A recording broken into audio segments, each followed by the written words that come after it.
I was holding a blue cotton onesie when I heard the luggage zipper slide shut. The bedroom smelled like lavender detergent and cheap drugstore rubbing alcohol. In the hallway, my husband of 4 years, Mark Vance, adjusted his silver Apple Watch, his face carrying that practiced, neutral, professionally kind look, the face of someone who had learned not to feel it. He didn't look at my swollen belly, even though the sharp, tightening contractions were hitting my lower back every 12 minutes. It was a Tuesday morning in late October. Boston in late autumn already feels like deep winter, gray overcast sky, a freezing wind cutting off the Charles River, the kind of morning that makes a betrayal feel even colder. "The tickets are non-refundable, Lily," Mark said. His voice flat, his thumb scrolling through the Delta Airlines app on his iPhone 15 Pro. "My parents spent $4,200 on this cruise out of Miami.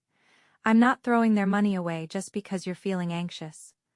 I was exactly 24 hours away from my scheduled induction at Massachusetts General Hospital. My bag was half-packed on the bed, 3 pairs of maternity socks, a nursing bra, and the newborn car seat sitting unboxed on the floor. I dropped the onesie, a sharp wave of pain rippled through my abdomen, forcing me to grip the edge of the dresser until my knuckles turned white. I begged him. I dropped to my knees on the hardwood floor, tears blurring the view of the gray autumn rain hitting our Beacon Street window. I asked him how he could leave me to face childbirth alone. Mark didn't flinch. He casually tucked his passport into his leather jacket pocket, looked down at me, and sighed. "You're being insanely overdramatic. Lily, women give birth every day. My mother had 3 kids without making a scene. Call an Uber if it gets bad. I'll be back by next Tuesday." What Mark Vance didn't know when he pulled his rolling suitcase out of our front door at 9:15 that morning, nobody had warned him about. He thought he was leaving a helpless, pregnant wife who would quietly absorb the humiliation, just like I had absorbed every family insult for the past 4 years. Every single person who saw Mark walk down Beacon Street that morning thought he was just a man heading to Logan International Airport for a family vacation. Not one of them knew the exact financial reality he was leaving behind, or what it would cost him. I sat on the floor for 20 minutes after the door clicked shut. The house was dead silent except for the rain. I didn't call an Uber. Instead, I opened my laptop on the kitchen counter. My Safari browser had 3 separate tabs open: my personal Chase checking account, our joint savings account, and a PDF copy of the property deed for our $850,000 brownstone. The same husband who told his parents that he married a simple girl with no ambition had forgotten one crucial detail. I am a senior forensic accountant for a firm in downtown Boston. When my world stops making sense, I don't just cry. I look at the ledger. I pulled up the joint savings account. Balance: $114,000. Mark believed this was his safety net, funded by his mid-level marketing job at a local logistics firm. But the digital footprint doesn't lie. 87% of that balance came from my quarterly bonuses. I looked at the property deed. My grandfather had left me the down payment, and my name was the sole grantee listed on the county record. Mark's signature wasn't anywhere on the deed. He was a tenant who thought he was a landlord. Another contraction hit, harder this time, stealing my breath. I closed the laptop, grabbed my car keys, and slowly walked down the steps to my car. My hands were freezing, but my mind was completely still. I drove myself to Massachusetts General Hospital, parking the car in the garage while the rain turned into sleet. By 2 p.m., I was confined to a lonely hospital bed in room 412, surrounded by the sterile smell of antiseptic and the rhythmic beep of the fetal monitor. The nurses looked at the empty chair in the corner of the room with quiet pity.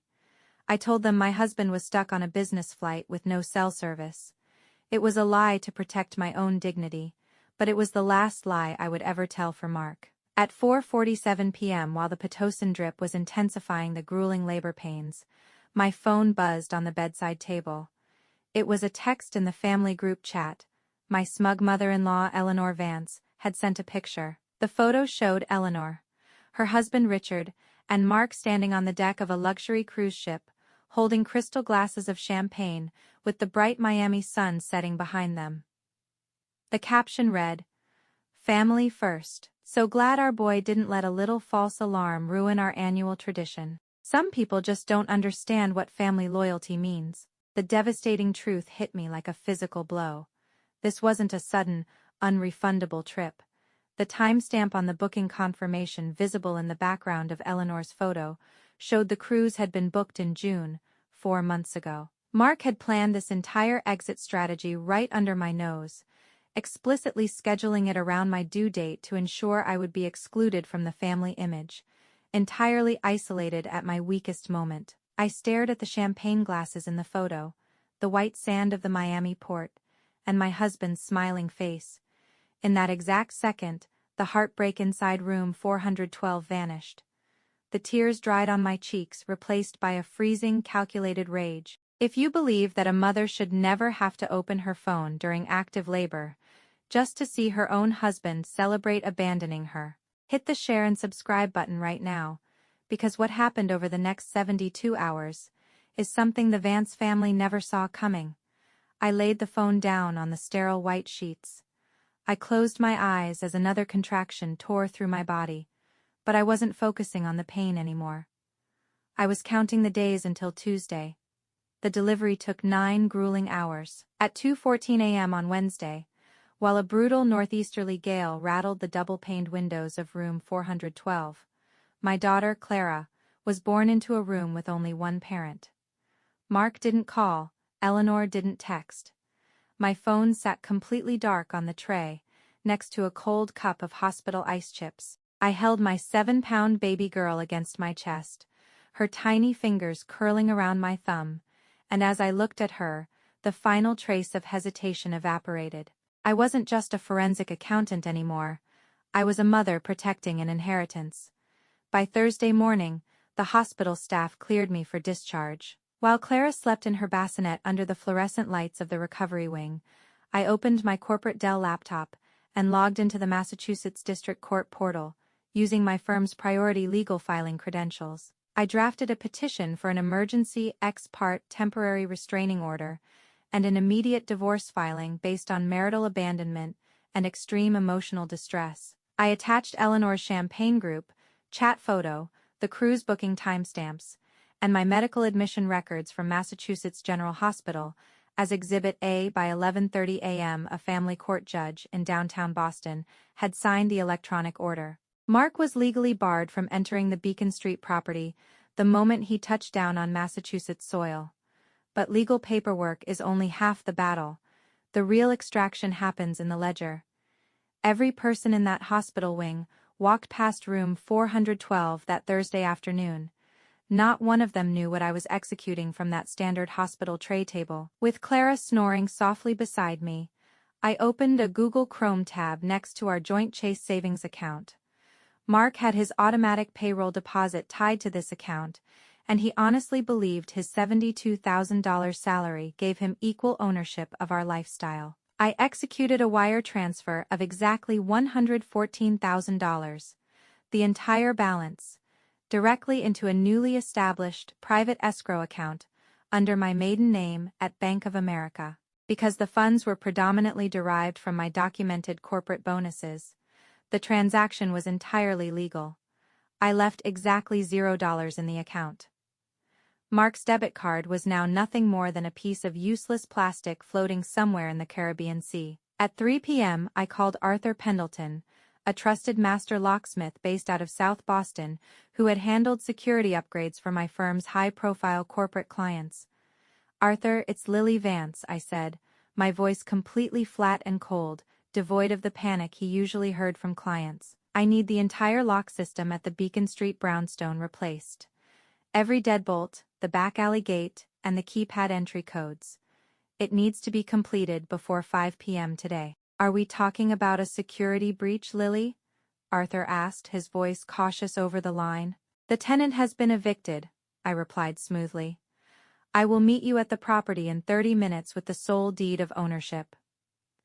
When I arrived at Beacon Street, the autumn sleet was staining the red brick stairs gray. Arthur was already unloading his tools from his white Ford Transit van, his face tight against the biting cold wind.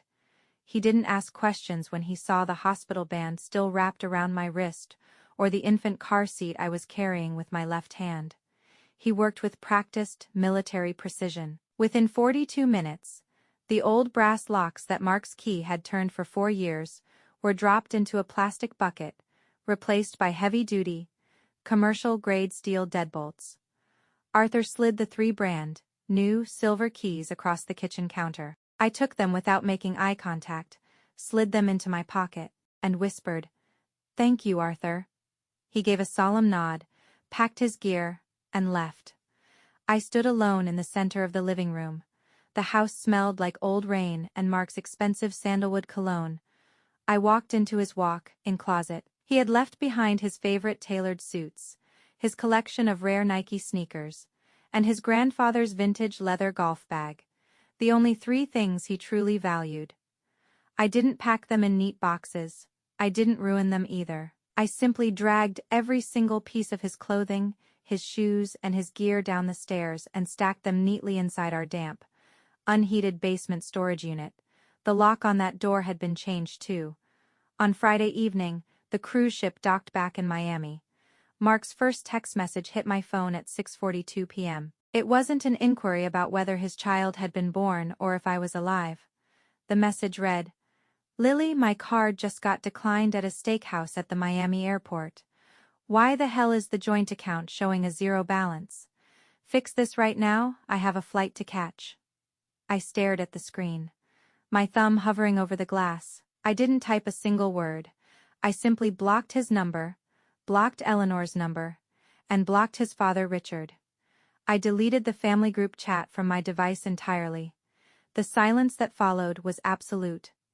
Over the weekend, I finalized the packing for my corporate relocation. My firm had offered me a managing director position at our Charlotte, North Carolina office 3 months ago, carrying a $215,000 base salary and a complete corporate relocation package. I had stayed in Boston because Mark didn't want to leave his parents. Now, the moving truck was booked for Monday morning at 7 a.m. Mark's flight was scheduled to land at Logan Airport on Tuesday morning at 8:30 a.m. He had sent an email to my corporate address over the weekend, the only avenue he had left, filled with frantic threats of legal action and demands for an explanation. I replied with a single sentence, "Bring your luggage to the front porch on Tuesday morning." The trap was completely set. The ledger was balanced, the documents were notarized, and the house was entirely empty. All that was left was to let the Vance family walk straight into the cold reality they had built for themselves. It was a Tuesday morning in early November. The Boston sky was a heavy, suffocating sheet of slate gray, and a brutal sleet was washing over Beacon Street, making the marble steps slick and treacherous. At exactly 9 a.m., a yellow Boston cab pulled up to the curb. Mark stepped out, followed closely by Eleanor and Richard, who had insisted on coming along to handle me. They were laughing, faces flushed from the warm Florida air, totally oblivious to the fact that the entire interior of the brownstone behind me had been stripped bare by Allied moving vans 24 hours prior. Mark confidently marched up the steps, his silver Apple Watch flashing under his wet coat sleeve. He shoved his brass key into the lock. He twisted it. The key didn't budge. He frowned, jamming it harder, forcing it until the metal ground against the commercial-grade steel deadbolt Arthur had installed. "What the hell did you do to the door?" "Lily!" Mark yelled, slamming his fist against the heavy oak. "Open this door right now. My card is still blocked, and I know you're in there." I calmly slid open the second-story window, leaning out into the freezing wind. I didn't yell. My voice was a soft, icy whisper that cut straight through the sound of the sleet. "Your key doesn't work because you don't live here anymore, Mark." With a smooth, unbothered motion, I began dropping his belongings out of the window. First came his tailored Hugo Boss suits, hitting the muddy driveway with a wet thud. Then his rare Nike Jordans spilling out of their boxes into the puddles. Finally, I pushed his grandfather's vintage leather golf bag over the edge. It crashed into the bushes below, the clubs clattering loudly against the brick. Mark exploded, his face turning an ugly, bruised purple. He stormed down the steps, screaming at the top of his lungs, "You psychotic bitch, you can't lock me out of my own life. My name is on our marriage certificate. I pay for this family." Eleanor was right behind him, her expensive cruise tan fading into a pale, frantic rage. She waved her manicured finger at me, shouting, "You ungrateful, low-class lunatic. We will sue you for every penny you have. You've ruined our family." I closed the window, walked down the stairs, and opened the heavy front door just wide enough to stand on the threshold. I held a slim manila folder in my left hand. I looked Mark dead in the eye. The same man who had left me weeping on my knees while experiencing severe labor contractions just 7 days ago. "You want to talk about lawsuits, Eleanor?" I said, my delivery completely flat, cold, and professional. I opened the folder and slid 2 documents across the frozen threshold. The first was the emergency ex parte temporary restraining order, stamped by the Massachusetts District Court at 11:30 a.m. the previous Thursday. The second was the certified county property deed. "Read the line under grantee, Mark," I whispered, pointing my finger at the black ink. "It says Lily Vance, sole owner. Your parents spent $4,200 to exclude me from a vacation, but they forgot to check who actually owned the roof over your head. This house was bought with my grandfather's money. You are a trespasser, and if you don't step off my property in 60 seconds, the Boston Police Department will remove you in handcuffs." Richard picked up the court documents, his eyes scanning the judge's signature and the $0 balance confirmation sheet from Chase Bank that I had gracefully attached. His hands began to shake violently against the cold wind. "Mark, the accounts are completely drained. The house, it's all hers. You're completely broke." Mark's purple face went completely white. The entitlement slid off his features like wet paint. He looked at the wet suits in the mud, then up at me, his voice cracking. "Lily, please, the baby. Where is my daughter? You can't do this to me. I'm her father." I looked at him with the absolute indifference of a woman reading a settled balance sheet. "The moment you abandoned your screaming wife in labor to board a cruise ship, you legally erased yourself as a father. You chose your parents now, you can go live with them." I didn't wait for his reply. I didn't let Eleanor speak. I reached into my coat pocket, took out the brass key to Eleanor's house, the one I had kept for years so I could run their errands and be their reliable fixer, and dropped it into the puddle at Mark's feet. "I think you can all manage from here," I said softly. I stepped back inside and slammed the heavy oak door, the deadbolt clicking into place with a definitive, structural finality.